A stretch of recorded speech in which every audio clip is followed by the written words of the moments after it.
Depuis plusieurs mois déjà, l'équipe du service archéologique de la ville de Beauvais s'affaire dans la crypte du Quadrilatère.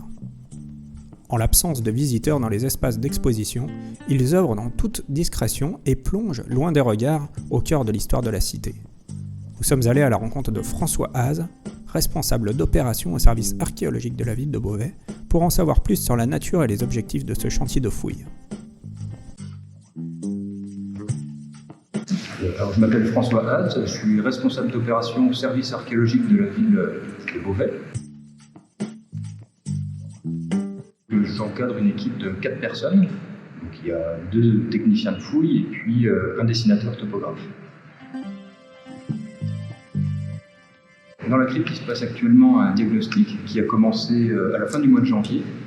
Et c'est une opération destinée à redécouvrir et comprendre les vestiges qui sont enfouis dans la crypte. Le quadrilatère fait l'objet d'un projet de restructuration qui intègre une visite de la crypte par les visiteurs. Au terme des travaux, les visiteurs pourront entrer dans la crypte. Donc actuellement, ils ne voient la crypte qu'à travers des vitres. Notre objectif est donc une mise en valeur des vestiges dans ce cadre-là. La dernière intervention dans la crypte a eu lieu à la fin des années 60, au moment de la fouille des vestiges, avant qu'ils soient intégrés dans la crypte. Donc la crypte soit construite autour des vestiges. Donc depuis lors, il ne s'était rien passé de particulier, mis à part quelques visites ponctuelles.